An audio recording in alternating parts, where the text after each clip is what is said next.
Με λένε Θοδωρή Μπερτσάτο. Είμαι φωτογράφος, βιντεογράφος και ειδικός τεχνολογιών ήχου και εικόνας.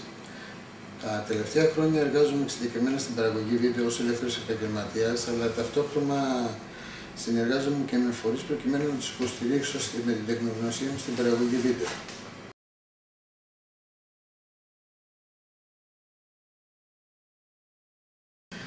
Ναι. Ως επιστοποιημένος εκπαιδευτής ενηλίκων, έχω εργαστεί στα κέντρα εκπαίδευσης ενηλίκων της Γενικής Γραμματείας Διαβίου Μάθησης του Υπουργείου Παιδείας και σε ομάδες ατόμων με αναπηρία, οι οποίες είχαν ως βασικό εργαλείο τη φωτογραφία και το βίντεο. Αυτό που με ενδιέφερε ήταν το συμμετοχικό βίντεο και όχι η παθητική καταγραφή των νέων με αναπηρία και η απλή διατύπωση από μέρους τους των θεμάτων που τους προβληματίζουν.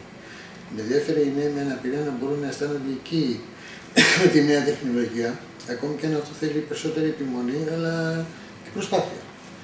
Έτσι πάντοτε έδινα έμφαση στην εκπαίδευσή τους, βασιζόμενος στην άποψη ότι έχουν ικανότητες να χειριστούν τη τεχνολογία, αλλά και να δημιουργήσουν ένα δικό τους έργο.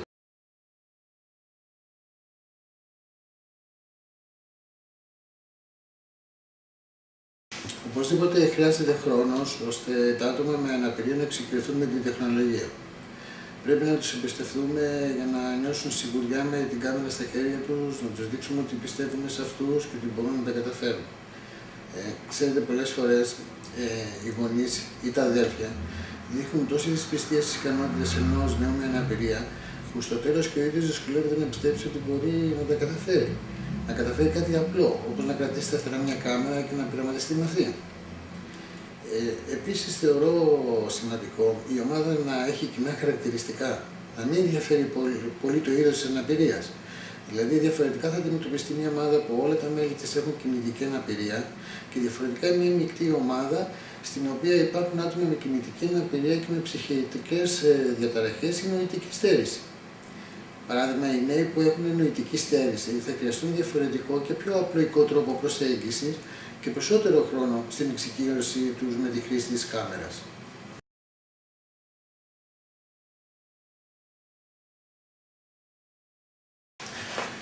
Το βίντεο είναι το σύγχρονο μέσο επικοινωνίας.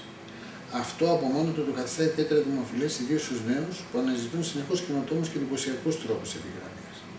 Επίσης, μπορούν σχεδόν όλοι, ακόμη και ενήλικες, να έχουν πρόσβαση σε αυτό, να πειραματίζονται με την εικόνα τους μέχρι να καταλήξουν σε ένα τελικό αποτέλεσμα, χωρίς να φοβούνται ότι θα εκτεθούν, αφού σε περίπτωση που κάτι δεν τους αρέσει ή κάτι δεν πάει καλά, τέλος πάντων, με την όλη διαδικασία καταγραφής, να μπορούν να το τροποποιούν, να το ξαναγράφουν και σε πολύ σύντομο χρονικό διάστημα. Και τέλος, πιστεύω ότι είναι μια μορφή μιας τεχνολογίας που με μια μικρή επίδειξη μπορούν όλοι να το χρησιμοποιούν.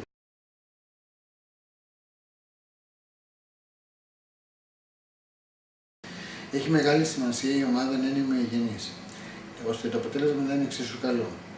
Θεωρώ ότι τα μέλη πρέπει να γνωρίζονται μεταξύ τους και να έχουν μια εξοικείωση με το θέμα που επιθυμούν να επεξεργαστούν. Πιστεύω επίσης ότι είναι σημαντικό να έχουμε συμφωνήσει στο επιθυμητό αποτέλεσμα και να έχουμε μοιραστεί οι αρμοδιότητες, γιατί η παραγωγή μιας ταινίας χρειάζεται και επιπλέον εργασίες εκτός από τη βιντεοσκόπηση, όπως είναι το σενάριο στην αρχή και το μοντάζ αργότερα. Και αυτές οι εργασίες που έχουν μοιραστεί στα μέλη της ομάδας.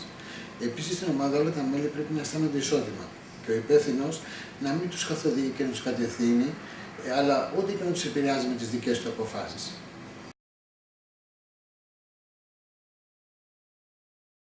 Όπως είπα προηγούμενα, είναι μια σύγχρονη μέθοδος, αλλά επίσης με δυνατότητα πρόσβασης από όλους μας. Εισάγει νέα εργαλεία στην επεξεργασία ενός θέματος με νέες δυναμικές, όπως η διόρθωση, αλλά και η επανάληψη πολλές φορές στη λήψη μιας εικόνας ή μιας άποψης. Και είναι πολύ πιο εντυπωσιακό την ώρα που ακούμε κάτι, την ίδια ώρα να έχουμε και τη δυνατότητα να το δούμε με εικόνα και με ήχο και να μπορούμε να κάνουμε οποιασδήποτε αλλαγές θέλουμε. Είναι ευκόλως ευνοούμενα τα πλεονεκτήματα της μεθόδου της χρήσης του βίντεο και ιδίως του συμμετοχικού βίντεο. Εκτός από το ότι είναι σχετικά εύκολο στη χρήση του, βοηθάει τα μέλη της ομάδας να σταθούν πιο οικεία μεταξύ τους και να εκφράσουν τη δημιουργική τους πλευρά. Επίσης, δίνει τη δυνατότητα σε όσους παίρνουν μέρος να ακούσουν στο ευρύ κοινό και να πούν τις απόψεις τους και τις αντιλήψεις τους. Μάλιστα, δεν εστιάζει μόνο σε ένα πρόσωπο, αλλά σε όλα τα μέλη της ομάδας, ακόμη και αν υπάρχει ένας πρωταγωνιστής, γιατί δίνει την αίσθηση ότι εργάστηκαν όλοι για ένα κοινό αποτέλεσμα. Τέλος, όταν μια ομάδα εργάζεται για ένα κοινό σκοπό, πολλές από τις ικανότητες του ομενού της μπορούν να αναδειχθούν. Ικανότητες όπως είναι ο σεβασμός, η κατανόηση, η υπομονή, η θετική επικοινωνία. Και επίσης η μέθοδος αυτή βοηθάει τα μέλη της ομάδας να μάθουν να συνεργάζονται, να επιλέγουν ανάμεσα από πολλές και διαφορετικές απόψεις, να σέβονται τη διαφορετικότητα. Απλώς χρειάζεται να προσέχουμε στοιχεία που μπορεί να δυναμητήσουν το κλίμα στην ομάδα, όπως είναι τον εκπαιδευόμενο που θέλει να είναι συνεχώς στο επίκεντρο, ή αυτόν που δυσκολεύεται ή να αισθάνεται φόβο και τροπή μπροστά στην κάμερα.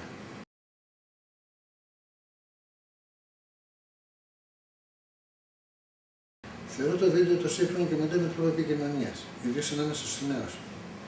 Η εικόνα έχει τόση δύναμη που χρησιμοποιείται συνεχώς για να επηρεάσει όλους μας, και ιδίως στους νέους. Πιστεύω ότι πρέπει να δοθεί περισσότερη έμφαση στην εκπαίδευση των νέων στις νέες τεχνολογίες.